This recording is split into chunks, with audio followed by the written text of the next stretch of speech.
Yan! Hello, hello! Kamusta kayo dyan, mga kameta? How are you? How are you? Ayan, terima kasih for joining us for this latest semi-live, live naman talaga ito, legit to. Latest vlog updates entry na meron tayo. Medyo on the road tayo, medyo mabilis ang takbo, no? Ang takbo ng mga bagay-bagay. So, andito po tayo ngayon for ASEAN Business Forum, no? Andito po tayo ngayon sa Jakarta, Indonesia. Yeah, Jakarta, Indonesia. May mga meetings tayo dito. So, yan. Dito rin sa mga taga-Sabulan. Nandito tayo sa Jakarta, Indonesia. Pag-usapan namin dito yung business at investment environment dito, yung mga problema dito sa ASEAN, yung mga kailangan natin gawin sa ASEAN para mag-level up na tayo, yung mga kailangan natin gawin sa ASEAN para naman naabutan natin yung mga next level na development. So, marami po tayong pinag-usapan dito. The good thing is at least nakahanap tayo ng at least for this for this leg isang straight flight kasi usually ang hirap pumunta dito sa Jakarta from the Philippines dahil konti lang po yung mga direct flights between Indonesia and the Philippines which doesn't make sense because the Philippines and Indonesia are the two largest country in ASEAN, the two founding members of ASEAN, and in theory in the next decades or so there should be the two most powerful countries in ASEAN, and yet sobrang konti po yung direct flights between the two countries. At least we were able to catch the Philippine Airlines. So maraming salamat sa Philippine Airlines. Yan, mabuhay Miles. Yeah. In fairness naman sa Philippine Airlines, I would say ang ganda ng aeroplano kanina. I was very, very impressed with that. Medyo nagkaroon tayo earlier this year dahil dun sa mga frustrations natin nangyari sa Vietnam. But in fairness, I really like yung Philippine Airlines. Bago, fresh na fresh yung kanilang airplane, everything moved smoothly and direct yung flight. So, na-appreciate natin. And of course, ako naman, hindi naman tayo mga envious type. And, I appreciate when I see other countries also ay medyo nagle-level up. So, if you come to Jakarta also, you can see that, now they're gonna use their new Sukarno terminal, especially in Terminal 3 na bago, no? Not Changi level of Singapore, and it doesn't have that kind of old pizzazz of panache of the KL International Airport, which is my favorite. But it's still nice. It's still nice, and they build it pretty fast.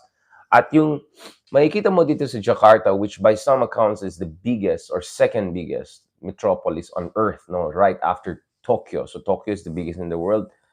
So Metro Tokyo, Greater Tokyo is around 35 million, and Jakarta doesn't come too far behind. No, it doesn't come too far behind.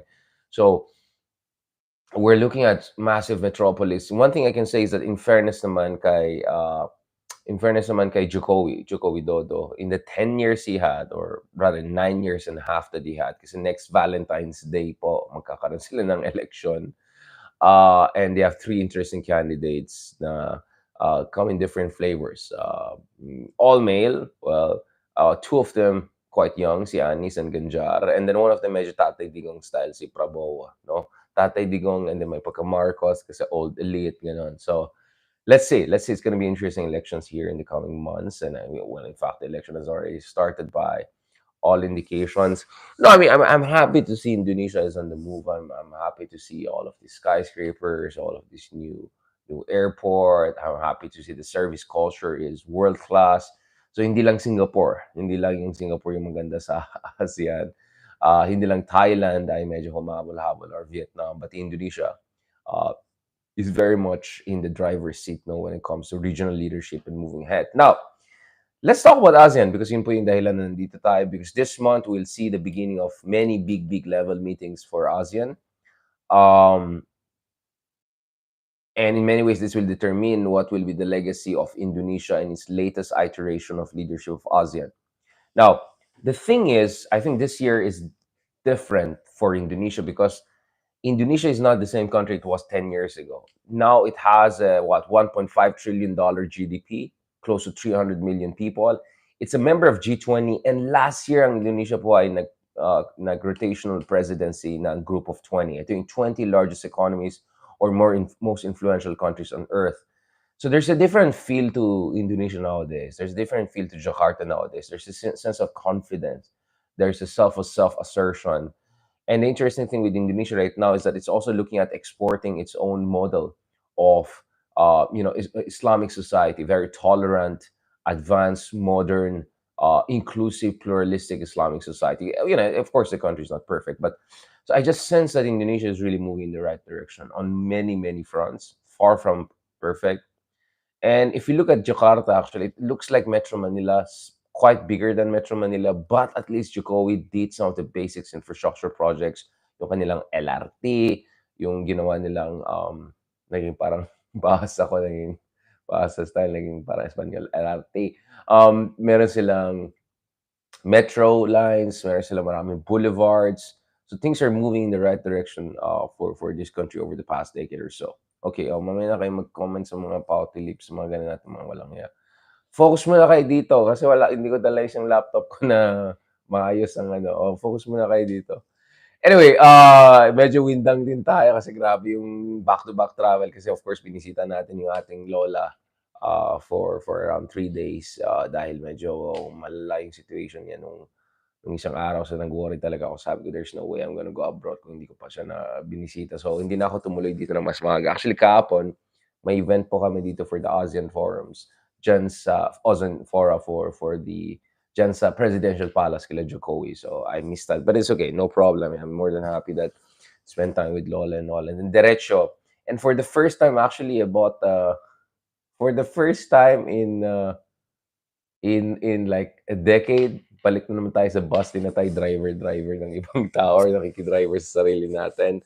Um, yeah, the bus experiences was quite interesting the other day. Ay, medyo mag-digress lang tayo. Kasi naalala ko yung mga iba-ibang mga bus liners na dinaanan natin over the years. My goodness. Dati kasi, nung nag-aaral ako sa UP Diliman, syempre yung bahay pa namin sa Baguio pa. So, pabalik-balik ako. Siguro sa lahat ng mga pinakamabilis na bus ay yung Dagupan bus. Parang pag nandun ka sa Dagupan bus, feeling mo 50-50 to. Eh, nung time na yun, kahit wala pang Tiplex, wala pang NLEX, parang nakakagawa niya ng 3 hours, 4 hours yung biyahe. I don't know how they did it. Parang ganun yung dating sa akin. Basta mabilis.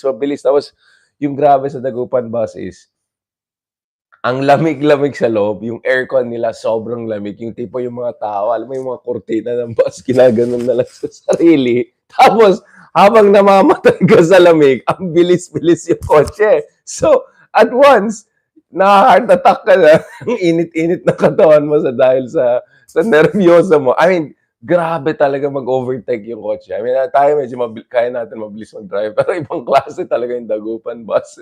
Ang bilis-bilis na habang namamatay ka sa lamig. Tapos yung mga kanta nila, yung mga 1980s, 80s, na rock like. So parang hindi mo alam kung ma-attack ka or mamatay ka sa lamig. Pero pinakagusto ko talaga yung kurtina eh. Ginaganon namin yung kurtina. Kasi sobrang lamig yung aircon habang bilis. Feeling ko ginagawa nila yan para ma-distract ka dun sa bilis nila. Pero in fairness naman, sa Dagupan bus, kahit sobrang bilis, I don't know, 4 hours, 5 hours instead of 6, 7 hours back in the day, makakarating ka naman. More or less in one piece, thank God. Okay naman. And then yung mga next na yung mga Partas. Yung Victory Liner naman, napaka-safe. Napaka-safe, kaso napaka-boring minsan. Kasi paulit-ulit po yung kanta nila, ilang taon na ako nag-Boston hanggang ngayon gano'n pa rin yung mga ano nila, eh. Kaya mag-joy bus na lang kayo 'pag Baguio kayo, para naman ibang vibes. Pero hindi ko talaga kaya yung Dagupan bus, sobrang lamig, parang sobrang kabado ka pa rin dahil ang bilis ng kotse tapos kurtina ginaganon-ganon namin nun. Ay nako, yung mga dinadaanan namin sa buhay na naalala natin, bumalik yung kabataan natin. Hay, ang buhay. Baka magalit yung mga kapitbahay natin. Maingay tayo. Next time ituloy natin. Puwede kong gawing comedy skit 'yan, ano, i-compare ko yung Taguban Bus, Partas, Victory Liner, Joy Bus. Meron tayong kwento sa lahat, mga mga kameta. But anyway, I mean, speaking of basic infrastructure, dito naman sa Jakarta, meron silang high-speed railway na pinapagawa sa China. Speaking of China, Gilas, Pilipinas, between here, Jakarta and Bandung, may high-speed railway na ginagawa. And that high-speed railway is supposed to be very fast. Nakapunta pa tayo sa Bandung. And Bandung actually is kind of like Baguio. maganda yung Bandung. And I would say in a way, mas maganda pa yung city planning, hindi gano'n ka-traffic, may pagka-authentic, old Indonesian, Dutch influence touch siya. And if they and I think more or less inaugurated na 'no, yung Bandung, Indonesia high-speed railway. Tumagal siya, medyo nagkaroon ng cost issues, nagkaroon ng massive delay issues, but eventually Indonesia will have its high-speed railway, kind of a modern high-speed railway connecting their Manila to their Baguio, which is Jakarta, to Bandung. So I look forward also to checking that out. So this country's on the move on multiple fronts. Now, what I want to say is this, because marami tayong mga nasulat ukol sa ASEAN, especially itong article natin sa Nikkei Asia recently, which got a lot of attention, which got a lot of reaction, many positive reaction from people who share our sentiments. At doon naman sa ating article sa Nikkei Asia sa Tokyo, nilatag po natin yung ating frustration bilang mga Pilipino dito sa ASEAN. In fact, narinig ko nga yung sinasabi ng iba, asayang. Na nagsasayang lang tayo ng oras. And hindi ko sasabihin sino. Kanina, kasabay natin yung mga journalist na friends natin dyan sa, sa aeroplano.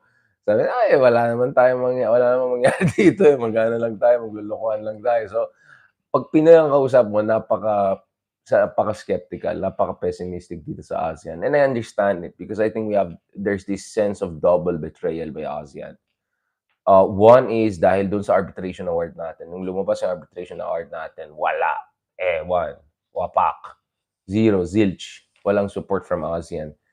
In fact, nagreklamo pa yung mga ASEAN countries katulad ng Cambodia, "Ba't niyo kami dinadamay?" Ganyan, et cetera, doon sa arbitration award natin. Parang, "No, ayaw namin kayo damay. Nagkataon lang member kayo ng ASEAN, so kailangan natin ng consensus." Parang yung mga gano'n, yung mga nakakairitang moments na gano'n. And I think also naiinis din tayo kasi ito yung mga latest bullying na nangyayari sa atin sa West Philippine Sea, sa yung issue, et cetera. Walang tulong. Nasaan yung statement ng ASEAN?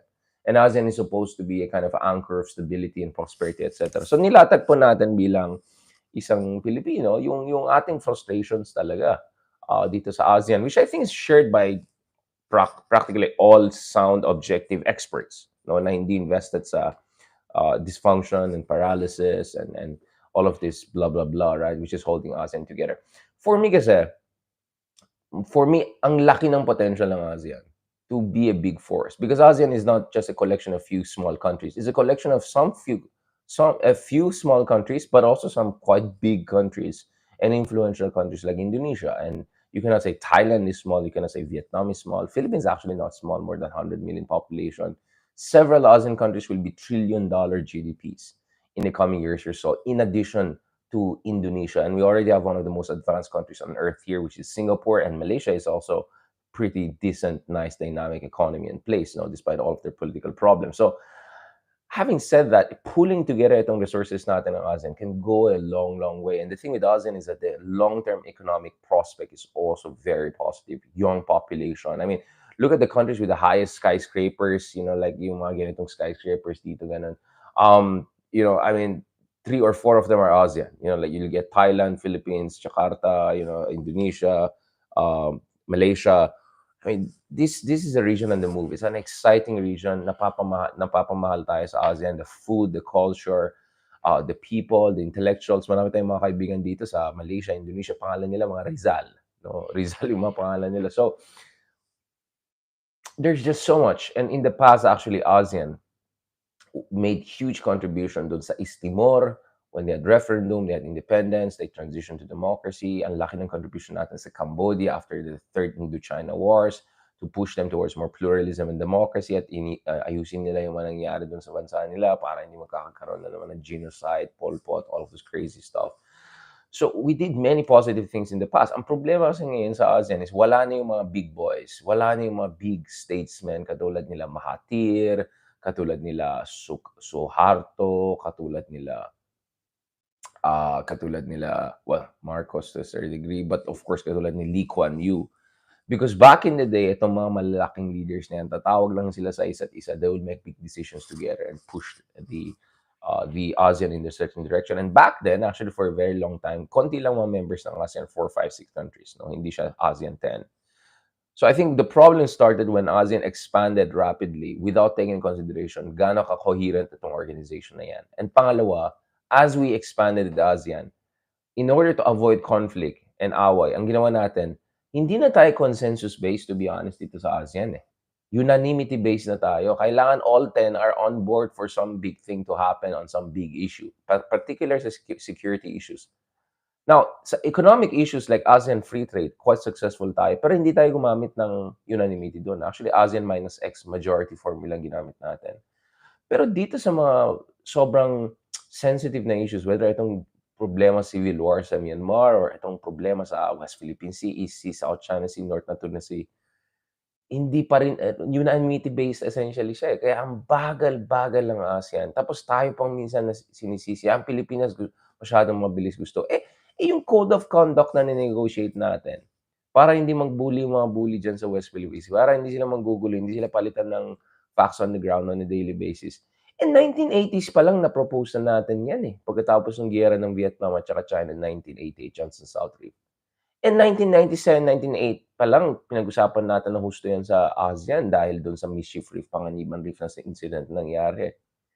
Na-agree po natin 'yan 2001, 2001, 2002 pa lang as we began to finalize yung declaration ng the Congo Parties in the South China Sea. Anong petsa na, 2023 na at sasabihin hanggang ngayon inaayos pa yung ek. Hanggang eklat na title tsaka outline na nangyari diyan and ngayon pati dun sa body walang agreements kasi mukhang gusto i-hijack ng isang party. Sabi niya, sige, mag-legally binding tayo para hindi lang siya declaratory. Pero dapat respetuhin niyo yung mga kaeklatan namin ng mga 10 dash line, blah, blah, blah, yung mga nonsense na gano'n. Dapat talaga magno-no tayo dito sa ASEAN. Individually, nagno-no yung mga ASEAN countries, Indonesia, Malaysia, Vietnam, Philippines.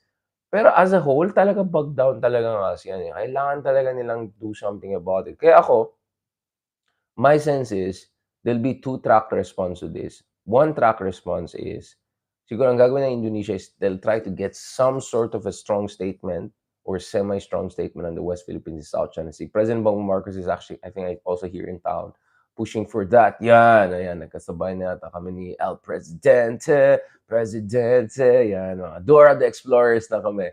Okay, now going back to this. So, and then the other thing that Indonesia is also doing here is pushing for an all-ASEAN naval drills. Noong unang location actually was North Natuna Sea, which is malapit sa West Philippine Sea or South China Sea basin.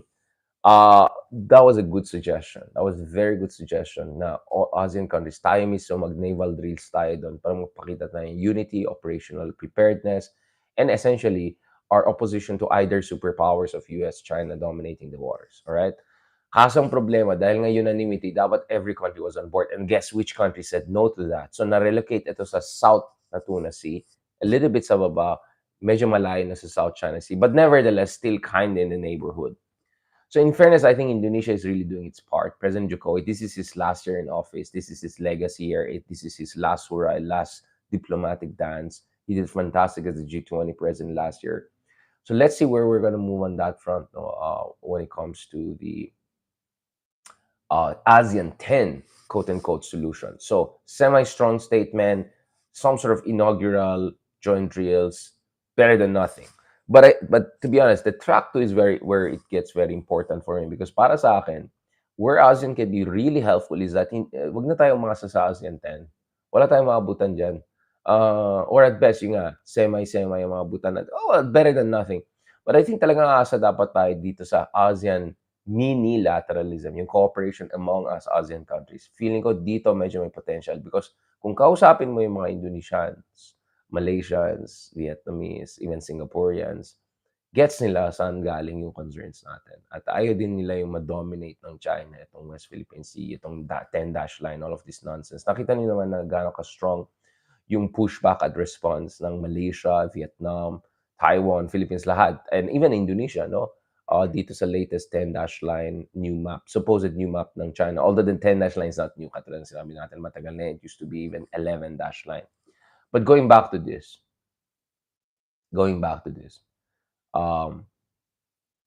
that's, I think, where we can talk about some serious ASEAN cooperation. Lalong-lalo na sa pagitan ng ating mga navies, coast guards, and in fact, recently, bumisita din ng Navy contingent ng Indonesia sa Pilipinas.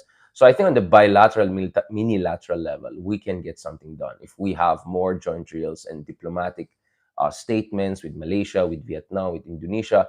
And importantly, yung ating arbitration award in 2016, which made it absolutely clear, yung 9 dash line, 10 dash line, whatever dash line ng China. Parang sinabi ng China, ay, ayun yung 9 dash line, taasan namin 10 dash line, baka makalusot yan.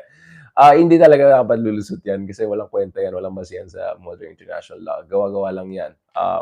Ano yan, fake news yan.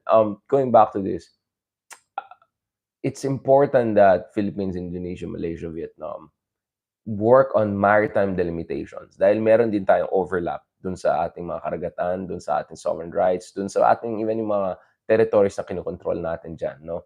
Sa West Philippine Sea, South China Sea.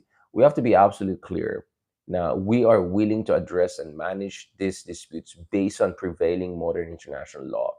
At base sa alam natin, both Malaysia and Vietnam are not only compliant with international law, but they are also in agreement, essentially, with the core elements ng arbitration award na lumabas noong 2016.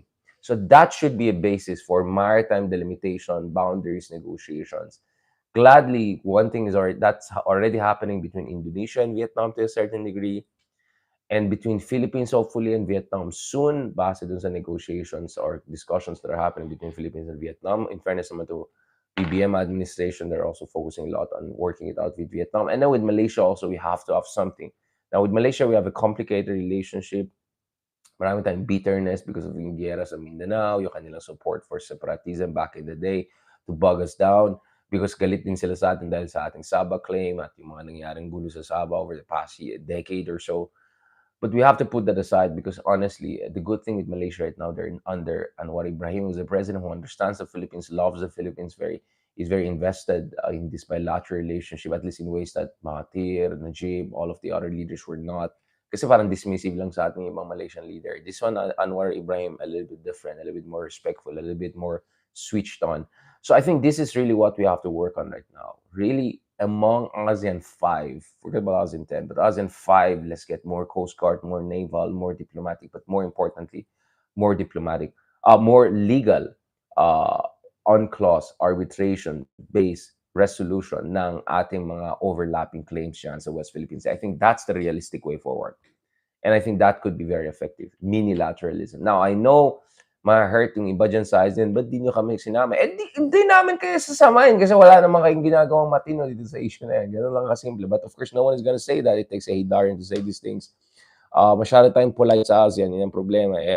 Okay lang naman maging polite, pero kung polite ka naman, walang kwenta yung ginagawa mo, you have to do something about it. So, we're looking at these options at yun po yung ating argumento when we talk dito sa mga ASEAN level fora. We have other also lectures lined up across the region over the coming months, God willing. So, pupush lang natin yan ng pupush, no? Because really, we need to get ASEAN on track when it comes to addressing the most important geopolitical issues in its background. I think humanitarian issue definitely Myanmar, but geopolitical issue is really South China and West Philippines. Otherwise, gaganin lang tayo ng mga big boys, yung Quad, India, China, I don't know, US, whatever. Sabi, bahala kayo, wala kayong kwenta, kami ng bahala dito. We don't want that to happen. We don't want that to happen.